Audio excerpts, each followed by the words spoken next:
learned to speech. Igama lami nguZamkholo. Cluster 1 chairperson. Cluster 1 is consists of 5 wards.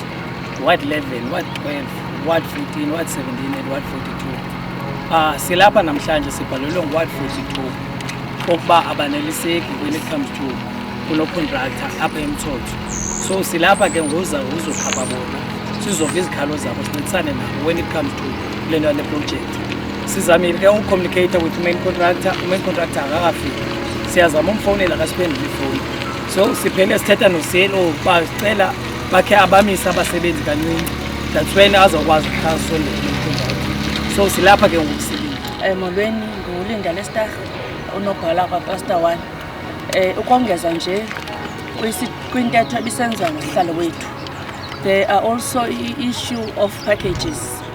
I-packages ezo i-SMS zaveza into yoba azihambanga ngendlela eyiyo, nawo lo mba uyawuthi ke siwulungise no-main contractor. Kube kubalulekileyo kukuba ii-SMMEs zethu mazaneliseke, and as the support ye-wards siyi-cluster sizele loo nto apha kule site. Ndibulise bahlali, igama lami Mpumelelo Kachibi apha Ward 42. Ndimele ke ii-SMEs zalapha kwaWard 42. Ndifuna ukuyicacisa ukongeza kwezithetho ezingaphambili ukuthi thina sizi-SMEs we avoid development. Ingabikho la misconception yokuthi sizovala kungabikho nkqubeka phambili yabantu, but sifuna uqiniseka ukuthi ii-SMEs ziyaxhamla ngohlobo olululo.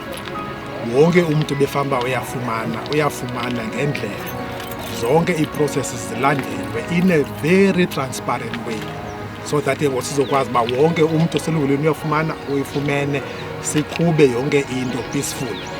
Now xa kukho ke kwi-process esizibonayo uba azihambi ngokomgaqo, wasine-experience yento ye-SMEs, sinelungelo loba siyi-challenge laa nto sizuyifaka emgaqweni uba ihambe kakuhle ngohlobo olululo.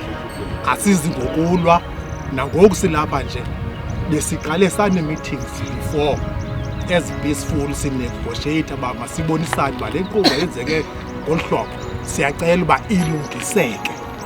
So silapha ukuba sithi makhe kumiwe ke ngoku xa ngoku akafumaneki ngoku nono-contractor engafuni ukuza kuthi sibonisane ngezikhalazo, sithe ukuze ayeze makhe kumiwe esayithini, asilwi nabasebenzi, si-for i-development kusetyenzwe, but kuze into zilunge yonke into yenziwe transparently, abantu bonke bafumane ngokohlobo fabafune ngalo, yonke into yenziwe in a transparent way in consultation nezi-structures zonke.